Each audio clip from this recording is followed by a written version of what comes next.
பாக்கியாவை சந்தோஷப்படுத்த வேண்டும் என்பதற்காக கோபி செய்த செயல் அவருக்கே பிரச்சனையாகிறது. அதேபோல கோபியை எழில் மிரட்டுகிறார். என்ன நடந்தது என்று விரிவாக பார்க்கலாம். பாக்கியா கிட்ட கோபி, பசங்க வந்தது உனக்கு சந்தோஷம்தானே, உன்னுடைய முகத்திலே அது தெரியுதுன்னு சொல்லிட்டு இருக்கிறார்.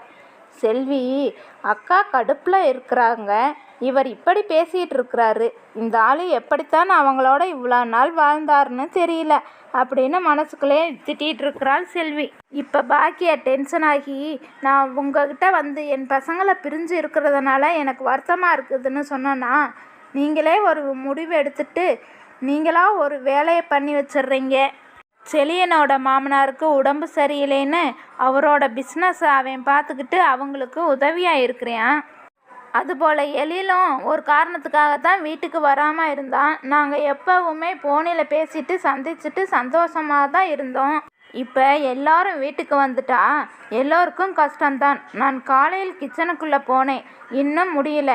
ஈவினிங் ஆயிடுச்சு, ரெஸ்டாரண்ட்டுக்கும் போகலை. வீட்டு வேலையை பார்த்துப்பேன். சரி, ரெஸ்டாரண்ட்டை யார் பார்த்துப்பாங்க?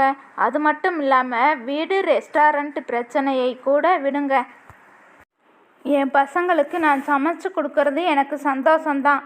ஆனால் இப்போ ஜெனி அவங்க அப்பாவுக்கு உடம்பு சரியில்லைன்னு அடிக்கடி போவான், செலியன் போய் பார்த்துட்டு விடுவான். அப்படியெல்லாம் போகக்கூடாதுன்னு உங்கள் அம்மா சொல்லுவாங்க. அதுபோல் அமிர்தா கிட்ட ஜெனி 2 குழந்தைய பெற்றுட்டா, நீ இன்னும் குழந்தைய பெற்றுக்கலையான்னு கேட்பாங்க. எழில் கிட்ட அதான் படம் பண்ணி முடிச்சிட்டியே, சீக்கிரம் குழந்தைய பெற்றுக்கன்னு சொல்லுவாங்க. இது பற்றி பிரச்சனை வந்துக்கிட்டே தான் இருக்கும். இதனால் எல்லோரும் கோவிச்சுக்கிட்டு ஒவ்வொரு ரூமில் போய் உக்காந்துக்குவாங்க. அவங்களையெல்லாம் யார் சமாதானம் பண்ணுறது என்று பாக்கியா கேட்டுக்கொண்டே இருக்க பதில் எதுவும் சொல்லாமல் தவிக்கிறார் கோபி. பிறகு அங்கிருந்து கோபி ஈஸ்வரி ரூமுக்கு வருகிறார்.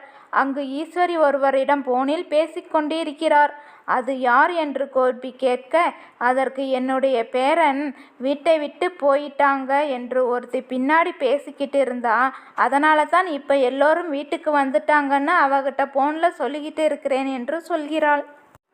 கோபி ஈஸ்வரியிடம் சொல்கிறான், பாக்கியாவுக்கு மகன்கள் வந்ததில் சந்தோஷம் இல்லைங்கிற மாதிரி தெரியுதுமான்னு சொல்ல, ஈஸ்வரி அதான் இவ இப்படி பேசிகிட்டு இருக்கிறாளா அப்படின்னு திட்டிகிட்டு இருக்கிறாள்.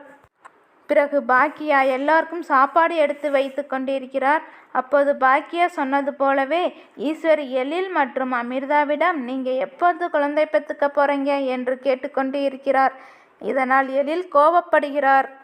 பிறகு கோபி தனியாக உட்கார்ந்திருக்கும் போது அங்கு வரும் எழில் கோபியிடம், இனிமே பாட்டி இப்படி பேசக்கூடாதுன்னு நீங்கள் சொல்லி வைங்க அப்படின்னு மிரட்டுகிறார்.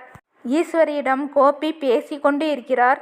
எழிலும் அமிர்தாவும் இஷ்டப்பட்ட நேரத்தில் குழந்தைய பெற்றுக்குவாங்க, நீங்கள் ஏமா அதெல்லாம் கேட்டுட்டு இருக்கிறீங்கன்னு பேசிக்கிட்டு இருக்கிறார்கள். இப்படியாக இன்றைய எபிசோட் முடிவடைகிறது.